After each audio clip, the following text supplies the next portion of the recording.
प्रणाम मित्रों, जय माँ काली, सदैव खुश रहिए। अभी जैसा कि हम सब जानते हैं, अभी पितृपक्ष चल रहा है और सब लोग अपने अपने प्रियजनों के श्राद्ध कर रहे हैं तिथि के हिसाब से, और कुछ लोग गया जाके भी श्राद्ध कर रहे हैं। और जो आने वाली अमावस है उस पर सभी का जो महाश्राद्ध अपन कहते हैं कि जो भी जाने अनजाने जो भी पितृ होते हैं उनका श्राद्ध किया जाता है।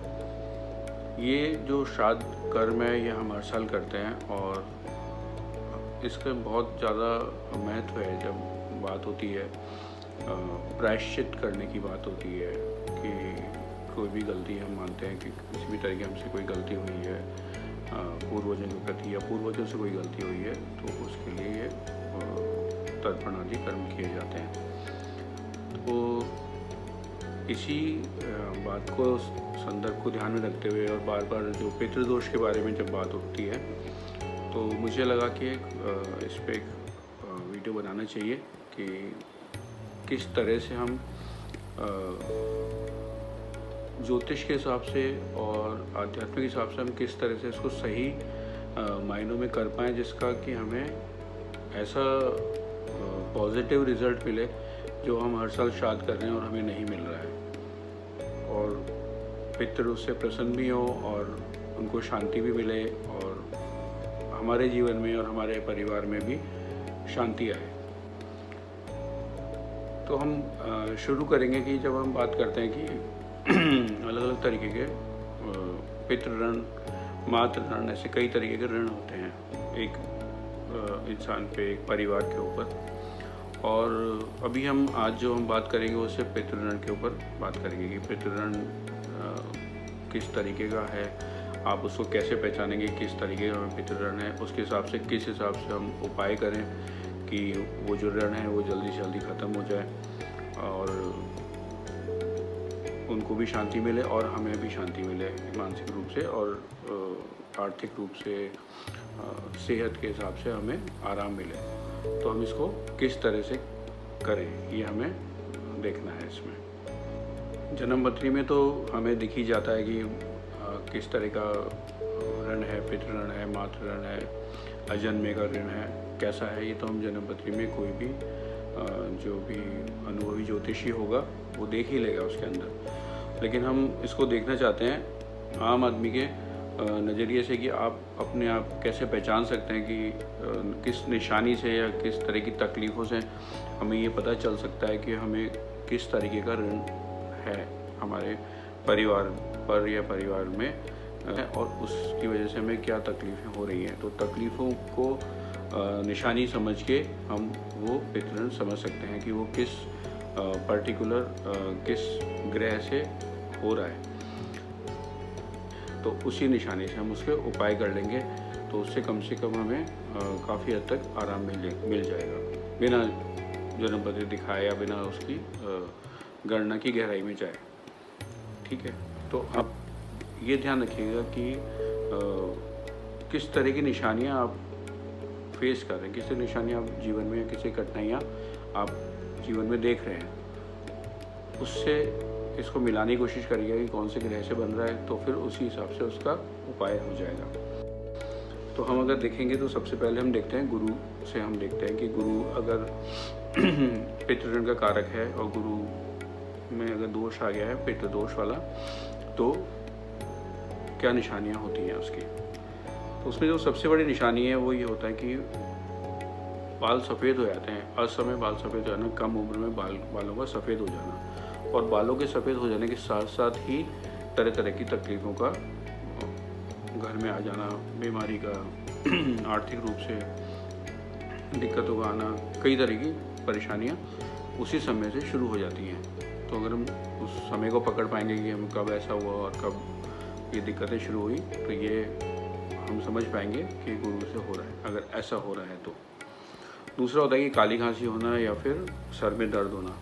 किसी भी तरह की अगर आपको खांसी है और वो ख़त्म नहीं हो रही है, लंबे समय से चल रही है, तो भी इसको हम समझेंगे कि, और ख़ास तौर से हम इसको टीबी एक ले सकते हैं, ट्यूबरक्लोसिस की टीबी की बीमारी अगर है तो ये गुरु के वजह से शुरू हो रहा है।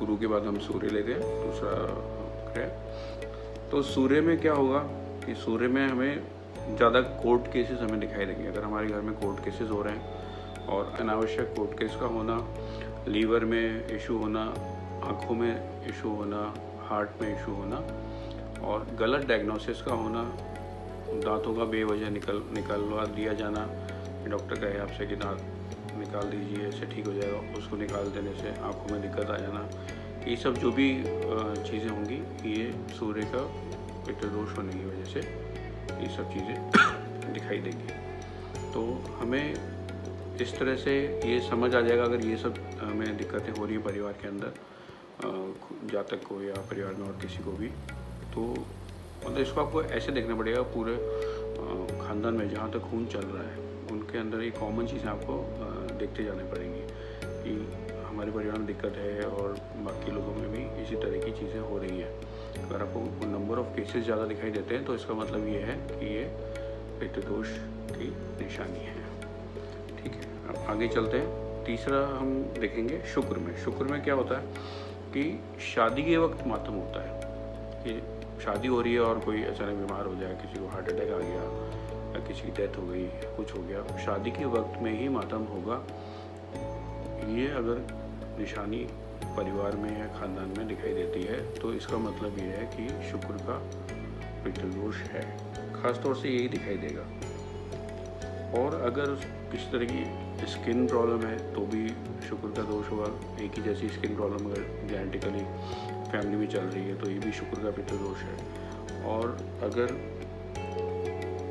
माँ या गाय, आपको इसका रोना अगर रात को सुनाई देता है, रात के वक्त अगर आपको मदर का रोना सुनाई देता है या गाय का रोना सुनाई देता है तो इसका मतलब ये भी शुक्र का पितृदोष ही है। शुक्र के पितृदोष में आएंगे ये सब चीज़ें। तो इस तरह की निशानी हमें दिख रही है। तो आगे चलते हैं। मंगल के पितृदोष में क्या क्या चीज़ें दिखाई देंगी। इसमें जो एक निशानी है कमर में या सीने की हड्डी का टूट जाना या कमज़ोर हो जाना या ब्रेक हो जाना, ये इसमें ख़ास तौर से दिखाई देता है एक जो चीज़ है। और एकदम से सब कुछ सही चल रहा होता है कि आप आगे बढ़ रहे हैं, सक्सेसफुल हो रहे हैं, बहुत आगे चले गए और एकदम से अचानक ऐसा कुछ होता है कि सब कुछ बिखर जाता है। ये जो अचानक होता है, जैसे कि अचानक से एक्सीडेंट का हो जाना, अचानक जो चीज़ हो रही है कि हम एकदम से नीचे आते जाएँ, एकदम ऊपर जाते हैं, सब कुछ लगे कि हाँ सही होने वाला, फिर एकदम से कुछ गड़बड़ हो जाए, ये जो हो रहा है ये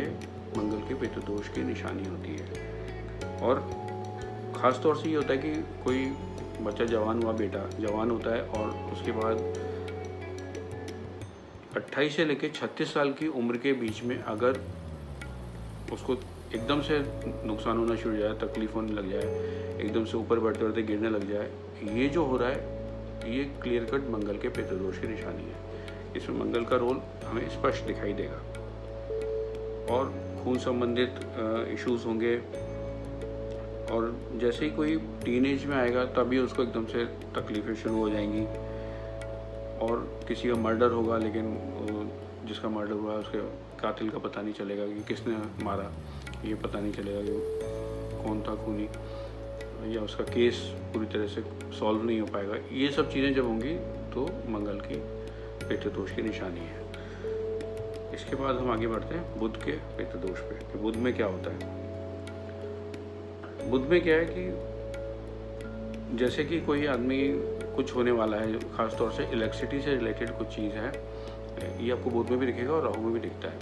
लेकिन बुध में ये है कि कोई चीज़ ऐसा है जो कि हम करंट बंद करने जा रहे हैं और हम उल्टा करंट को स्पीड बढ़ा दें या तेज़ कर दें या ऑन ऑफ की जगह ऑन कर दें, ऐसे जो उल्टी चीज़ें होंगी ये बुध के अंदर ख़ास तौर से होती है।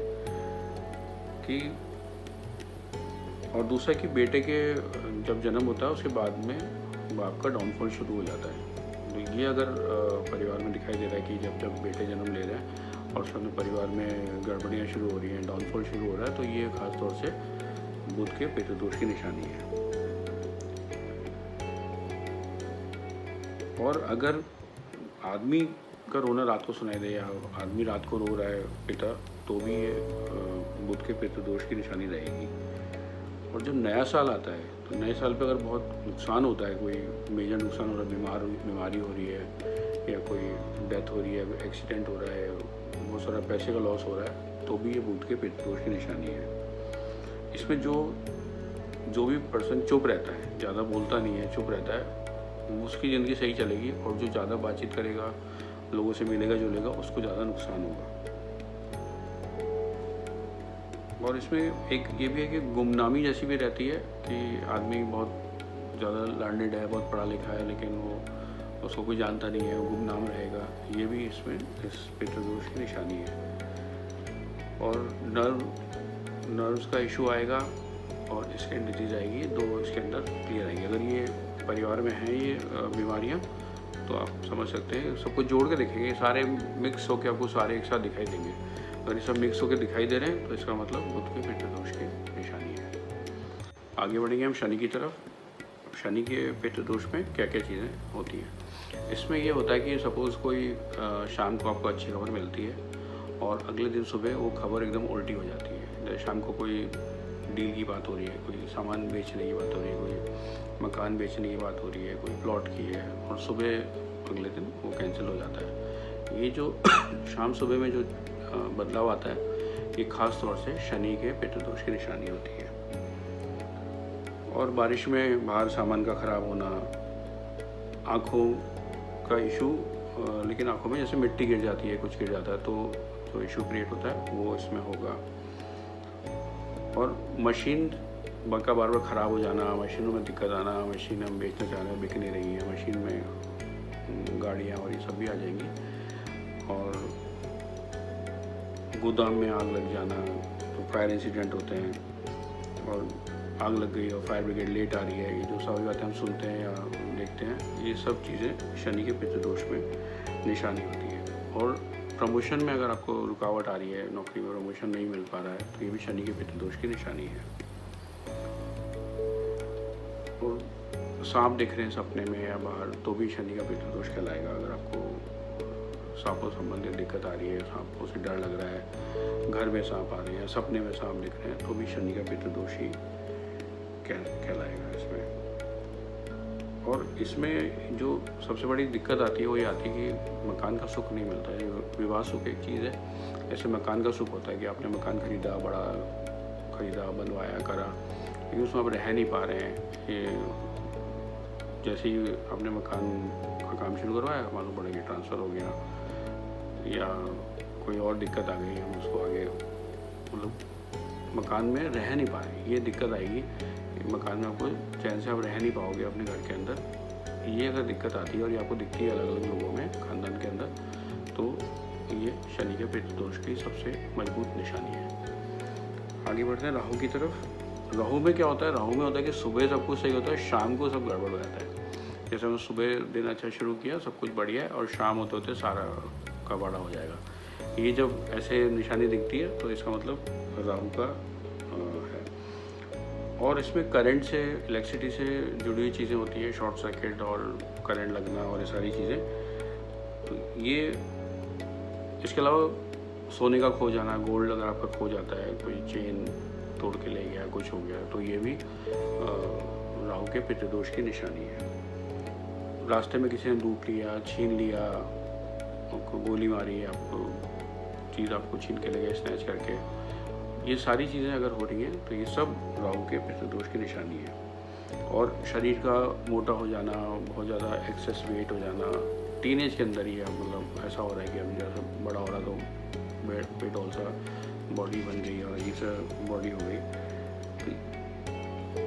और जितना मतलब आदमी इंटेलिजेंट है, जितना वो दिमाग को अपने इस्तेमाल कर रहा है, उतना ही उसको नुकसान हो रहा है। ये सब जेल जाना और बेकार के वहम होना मन के अंदर, ये भी राहु के पितृदोष की निशानी होती है। किसी भी वजह से जेल जाना, जायज़ नाजायज़, कि हमने कुछ गलत किया है या गलत नहीं किया है, किसी वजह से अगर हम जेल जा रहे हैं तो ये भी राहु के पितृदोष की निशानी है। अब अंत में हम लेते हैं केतु को, कि केतु से संबंधित पितृदोष में क्या क्या तकलीफें होती हैं। इसमें एक तो जो सबसे पहले निशानी होगी, अजीब तरह की मौतें होंगी। इसमें बिल्कुल अजीब तरह की डेथ सब सुनते हैं कि छत से गिर गया, कुछ हो गया, अजीब अजीब तरह की मृत्यु हो गई। कई बार तो पता भी नहीं चला कारण क्या रहा। अगर ऐसा हो रहा है परिवार में तो भी हम इसको मानेंगे कि केतु का पितृदोष है। और urinary issues, year issues, paralysis, spine में इश्यूज़, ये जब होंगे तब भी हम इसको केतु का पितृदोष ही मानेंगे।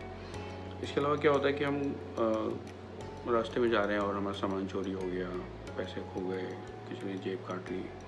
जो ट्रैवलिंग के टाइम में हमें जो इश्यूज़ होते हैं नुकसान के, वो सारे केतु के पितृदोष में ही आएंगे। अगर ऐसा हो रहा है परिवार में, आपको ऐसा दिखाई दे रहा होते हुए, तो इसको हम मानेंगे कि ये केतु से संबंधित पितृदोष है।